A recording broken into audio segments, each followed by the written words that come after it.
You are watching CMS TV, and this is KK Fossa from the band Them.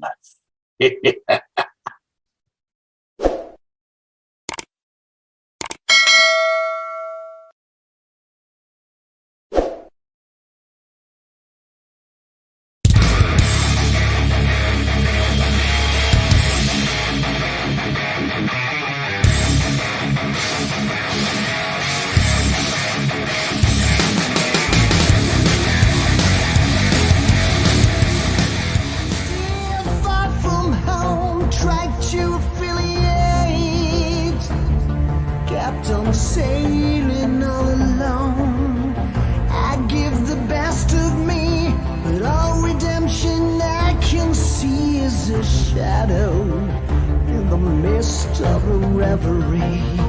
Never afraid, or so we think as we face the unknown dark. We navigate by the whispering wind and the beat of the heart. And first we never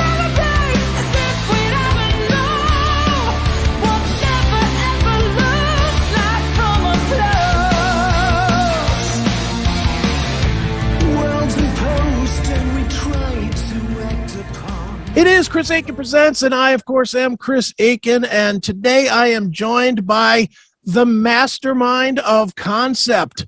He's been, I can't even believe it, but for over 20 years now, he has been doing this project called Avantasia, which is just the greatest thing as far as doing rock concepts go. He has a brand new concept album out there called A Paranormal Evening with the Moonflower Society. You also might remember him from another band named Ed Guy, which we also love here. Of course, he is Toby Sammet. Toby, how are you, man? I'm fine. Thank you for having me. How are you doing? Good, man. Great to talk to you once again, man. And it's always great when another Avantasia release comes because they are always so detailed and so thought-inspiring. And Paranormal Evening, another great release from you, man. Thank you very much. That's lovely to hear. I did my best. Another attempt at conquering the world. Let's see if I fail again. Well, Toby, let's dig into this thing, man. Paranormal Evening. To me, it's along the same lines of what you do, but it definitely has some new twists and turns in it. So for you, when you're putting these things together, do you write purposely trying to find new avenues to approach or new themes to tackle? Not at all. I have to be honest. With you, and it's probably going to be a disappointment for many people who think, oh, I have all these plans and visions and like a mad professor sitting in my laboratory and laughing fiendishly. And, no, pretty much everything I do is an accident. It's all based on intuition. And it may sound weird because, of course, when you sell your music, you cannot really claim that you're just doing it for yourself. But the truth is, the approach of work is really, I'm doing it for myself. It's self-therapy.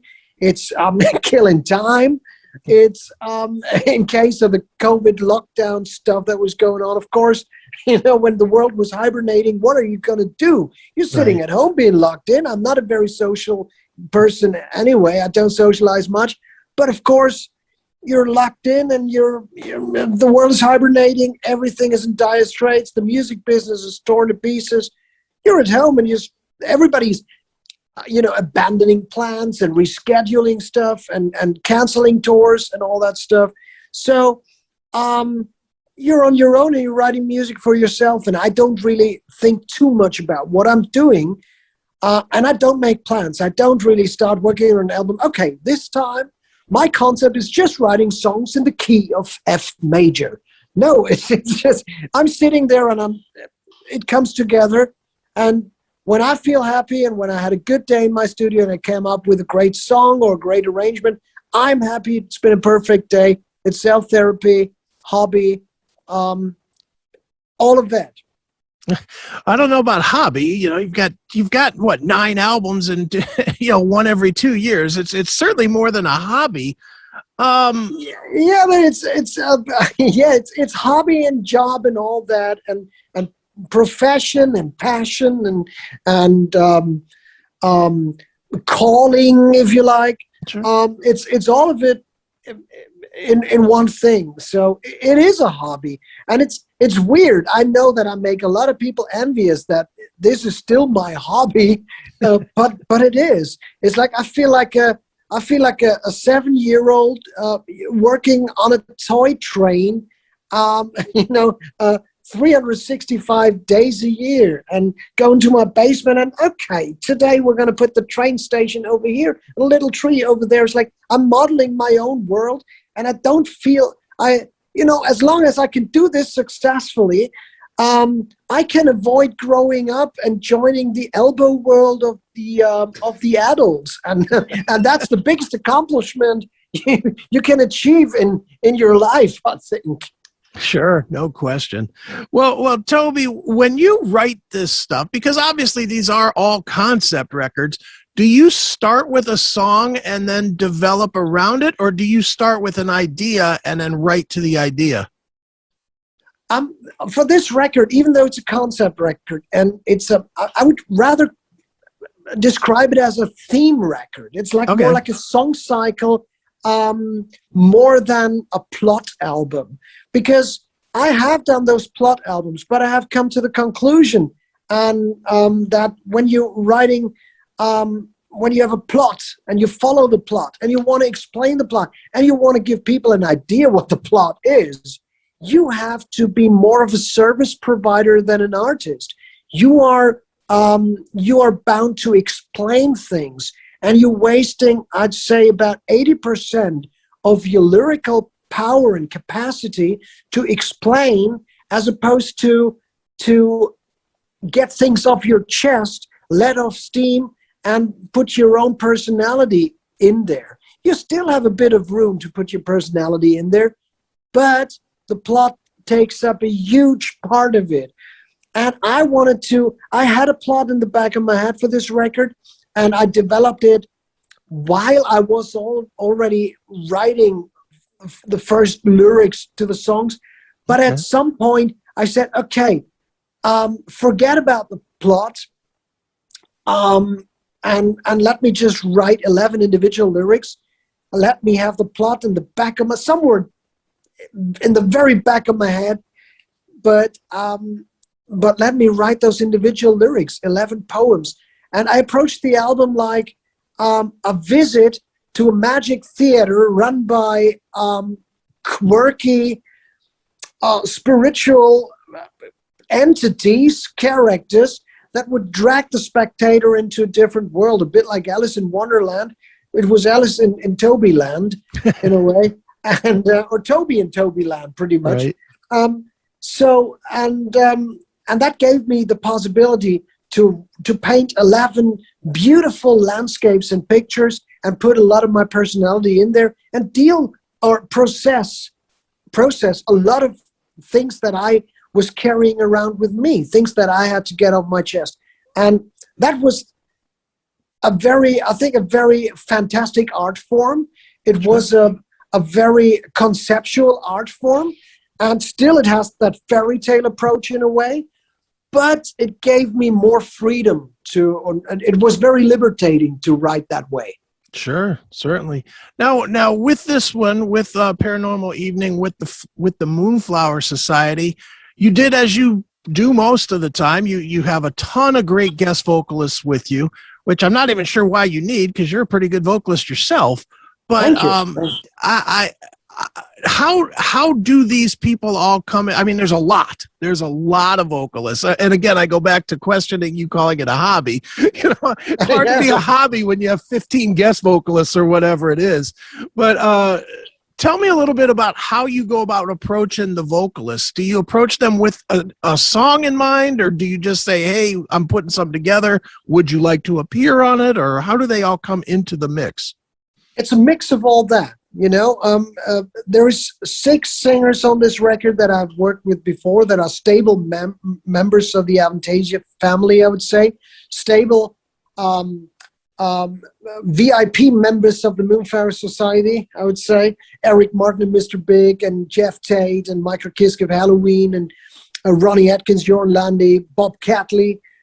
They are people I've worked with before, and I've worked with them because they've all inspired me a lot. They are heroes. Some of those people I've worked with for over 20 years now. Michael Kiske, for 23 years we've been working together. And I really appreciate what they can contribute to the world of Avantasia and my music. And they can pretty much cover such a wide range of characteristics vocally that they give me every possibility to look to the left and look to the right and write a very colorful album. And then sometimes for this record, they gave me a lot of what I wanted to say, but sometimes you get to a point where you say, I need somebody else to do this. As for example, it was the case with Ralph Shippers, who had sung Gamma Ray and was Primal Fear singer. I had written that song, or I was in the middle of writing that song, The Wicked Rule the Night. And it reminded me a bit of Judas Priest Painkiller era, but also a bit of that European power metal singer. And I wanted somebody who can wander between those two worlds. And I couldn't think of anybody better than Ralph Shippers, because he's amazing doing that. So I got in touch with him. I had his number. We had known each other for, I would say 20 years. Okay. And I sent him a text message and said, hey, Ralph, I have this song. You need to sing on it, because nobody else will be able to do it the way you will be able to do it. And he did it. And with Floor Jansen and Nightwish, I knew that she was a fantastic singer, and she, of course, had caught my attention some time ago. We had always been moving in the same circles because her previous band, After Forever, had been produced by Sasha Pad, our producer and guitar player. And Sasha confirmed what a great singer she is in the studio and what a great overall musician she is. And I loved her voice, and I thought, oh, maybe we should work together. And I got in touch with her before I had her in mind for a specific song, or before I had a song for her. I had a song called Misplaced Among the Angels that I thought would work well with her. I sent it to her. She listened to it, and at first she wasn't really overwhelmed. Okay. She said, it's a good song, but it's not exactly my range, I would say. Sure. She was very nice. She was very nice, and she was not like, I'm going to turn this down. No, she said, I'm not sure this is my range. I can try it. And I said, if you're not comfortable with it, let's forget about it. I'm going to write something else. And I wrote Kill the Pain Away right for her. It was tailor-made for her. And she sang the song, and she returned the song to me. It was recorded in her own studio. And she also returned the other track that I originally had sent her with vocals on. And she said, I changed my mind. I listened to it a couple of times, and actually I tried it, and it works really well. So nice. There we were with two songs. So to answer your question, after 15 minutes of mumbo jumbo from my side here, I want to say there is always an exception to the rule. Okay. A lot of what I do is based on intuition. I don't think too much about it. And then you get a feeling, oh, it has to be this singer, or it has to be that singer.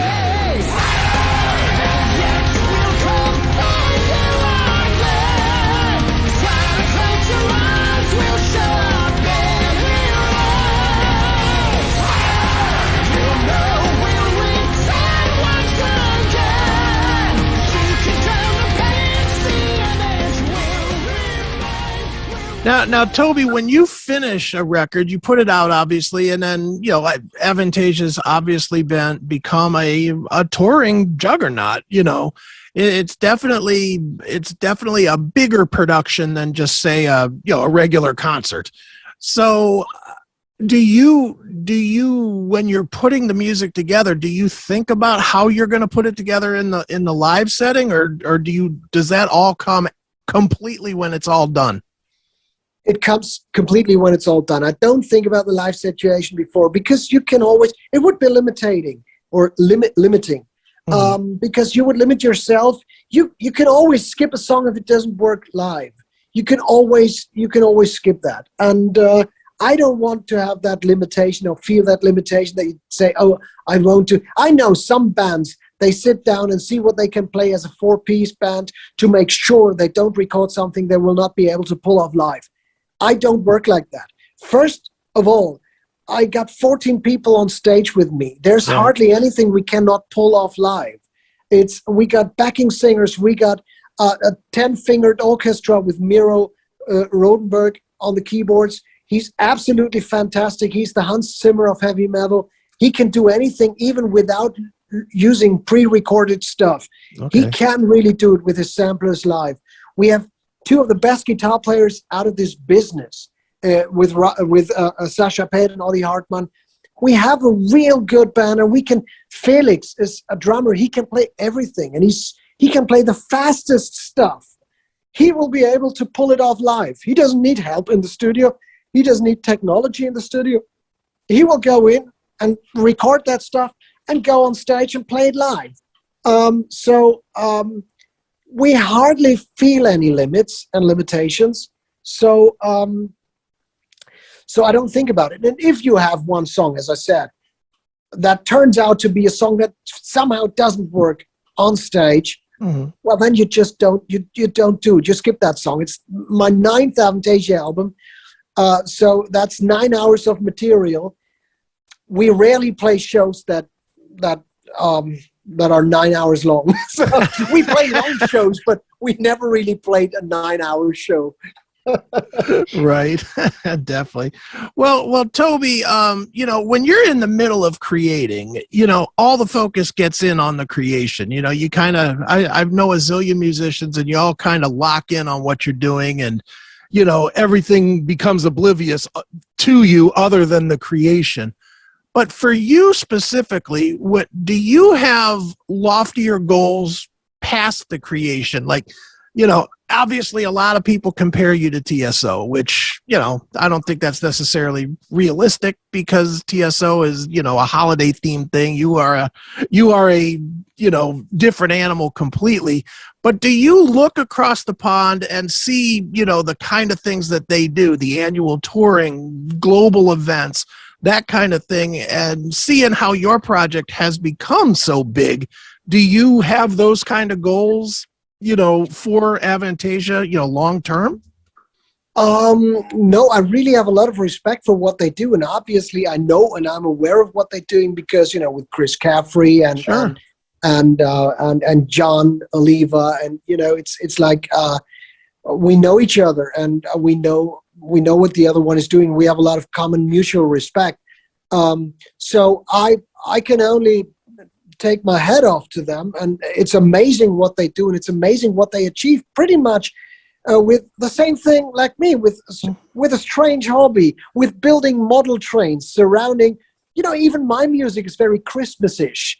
It's not, I don't have Christmas as a lead theme, but some of that music sounds like, if you listen to a song like Moonflower Society, title track of the new album, it has that Charles Dickens Christmas movie feeling to it. And I love that about TSO. Also, I would say TSO is a little more Christmas. I'm a little more Halloween. TSO sure. is a little more Lord of the Rings, high gloss, Disney maybe. I'm a little more Tim Burton Underground, the ugly outsider.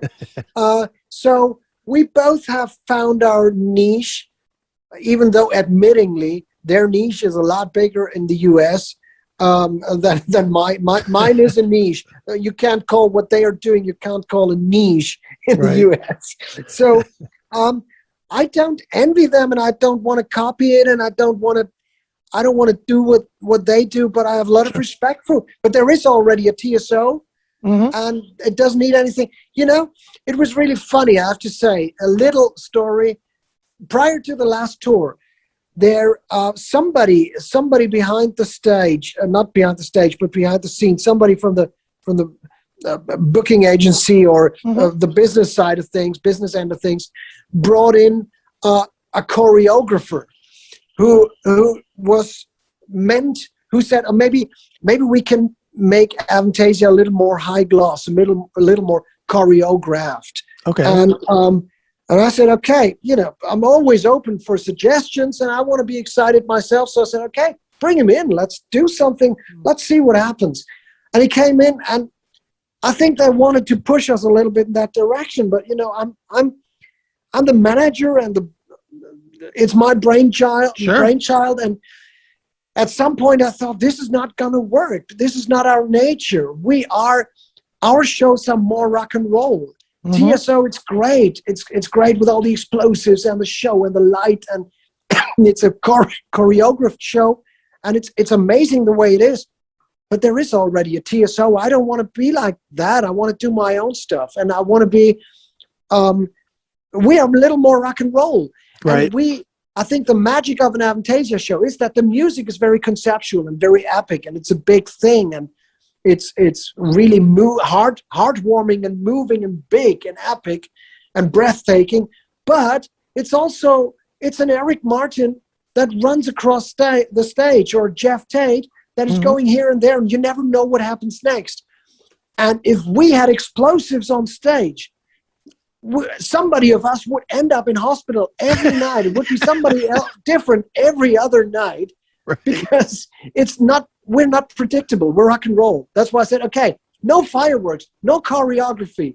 We have the music, we go on stage, and then we rock and roll. And I'm happy with where we are. But again, I want to say a lot of respect. I have all the respect in the world for John Oliva and his bunch. They did an amazing job, and I have nothing but respect. Absolutely, man. Well, nothing but respect for the new release from Avantasia as well, A Paranormal Evening with the Moonflower Society. And Toby, thanks so much for joining me here on Chris Akin Presents. Thank you very much for having me. It's been a pleasure for me, and thanks for spreading the word.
Do you like great heavy metal banter about the more modern bands of today?